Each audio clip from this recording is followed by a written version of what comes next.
Hey guys, welcome to the channel. Right here is my 2023 MK8 Golf R and my 2024 BMW M2. And in this video, I want to answer some questions and go over how I'm able to afford these two cars at only 22 years old. And there's no secret sauce, there's no lemonade stand, there's nothing like that. This is all completely honest, realistic facts on how I myself was able to do this. Now, I'm not saying it's going to be like super easy. I'm going to show you guys how I did it and give you guys some helpful tips and stuff. So hopefully you guys can find some value out of this video. All right, guys, I'm going to go over every single one of these line items here. I'm also going to answer some questions. I'm going to give you guys some helpful tips and then also go over my car journey on all the cars I've had and how I bought them and all that stuff like that. So let's first start off in the front.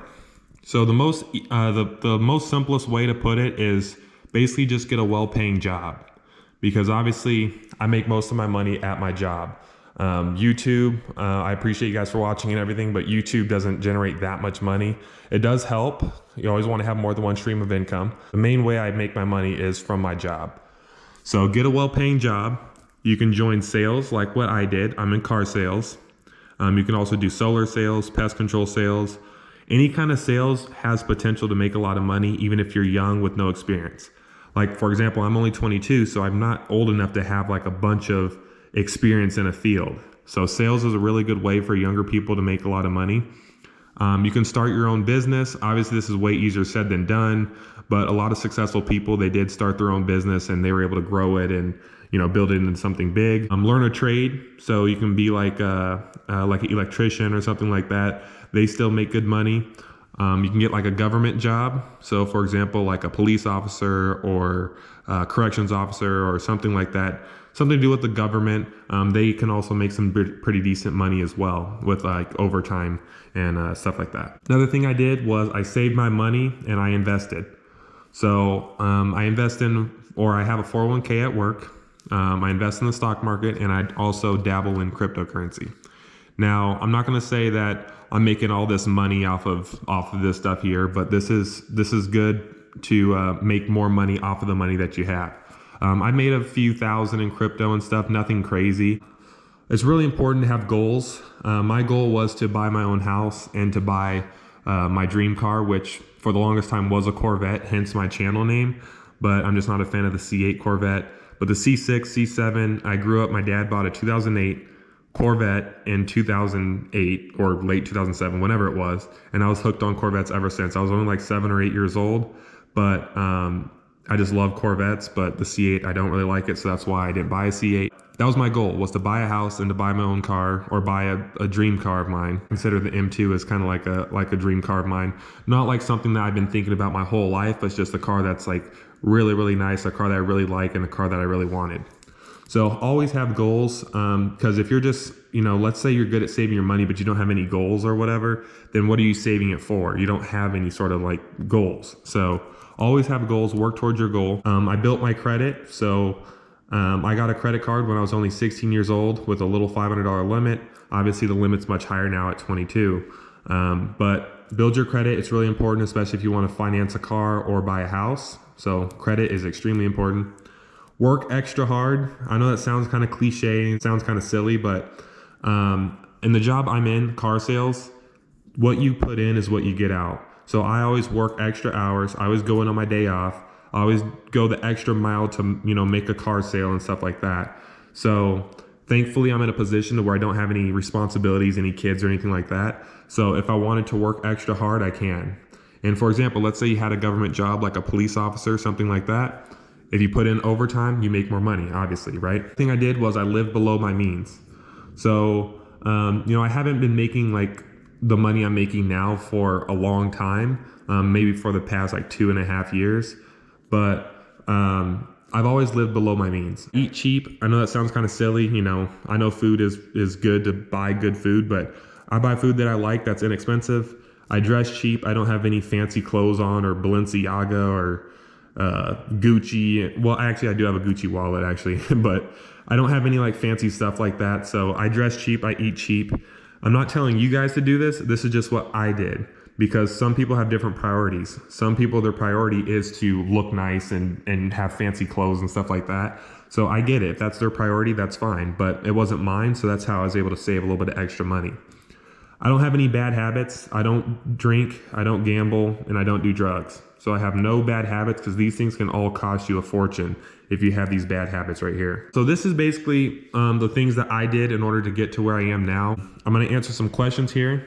So believe it or not, even though I'm only 22, maybe people don't know that, but I don't get a lot of comments about like daddy's money and stuff like that, which I'm thankful for, but maybe I just don't come off as the kind of person that is a daddy's money kind of guy. But do my parents pay for my cars?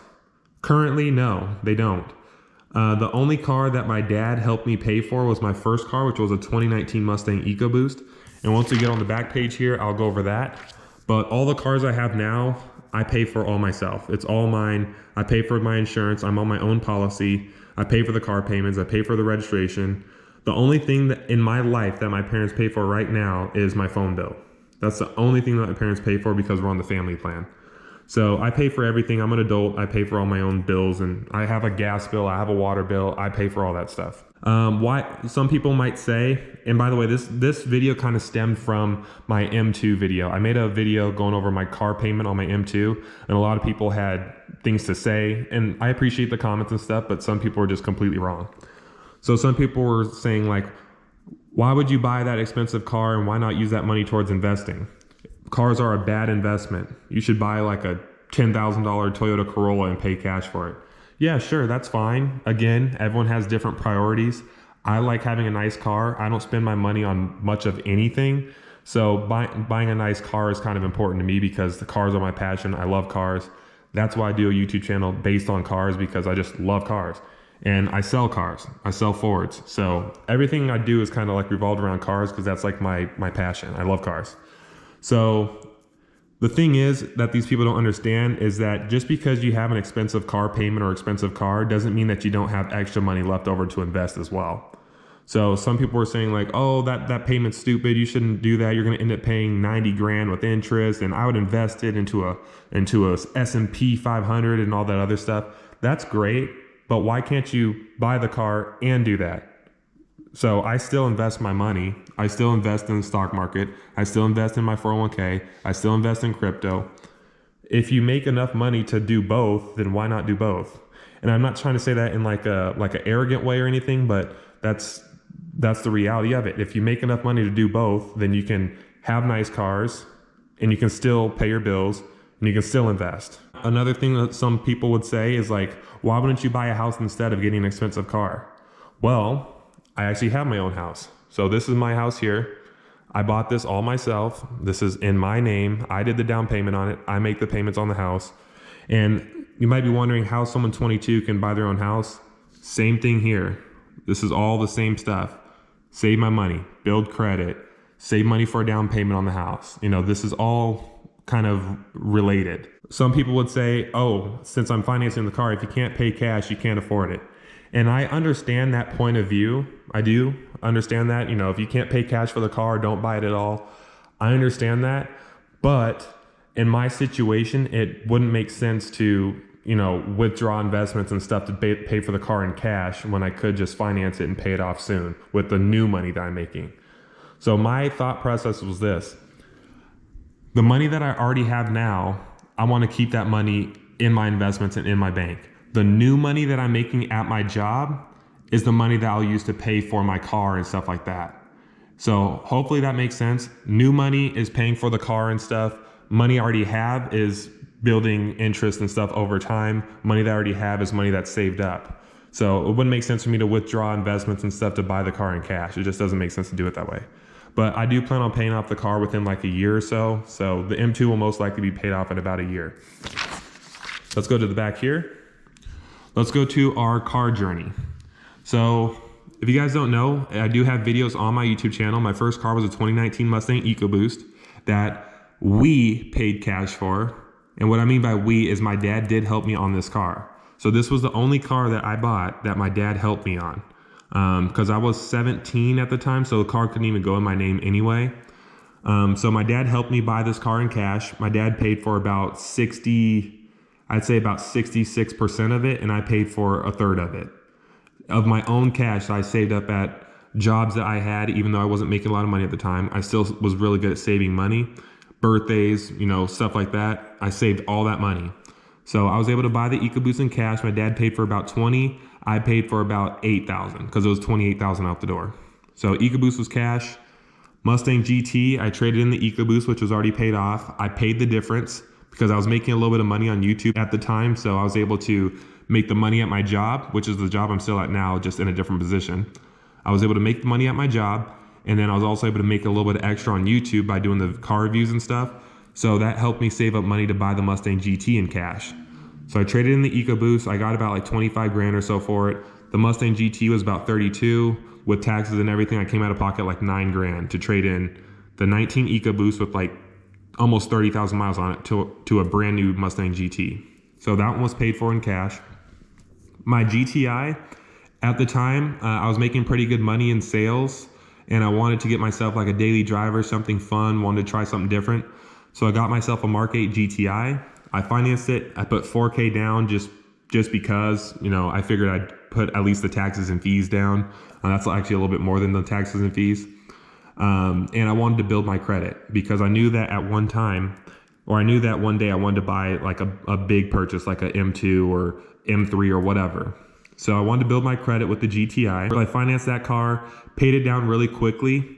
So I only owed $800 on it when I traded in, or $900 I think, when I traded in for the Golf R.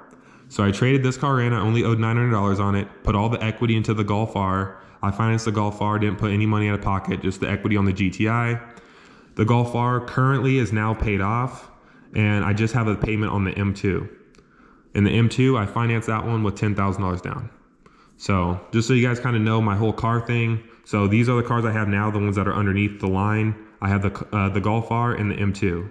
And like I said, the Golf R is paid off. The M2 I still have the payment on, but I'm working on paying that down really fast. So now let's go down to some tips. So have a rainy day fund. It's really important to have a rainy day fund.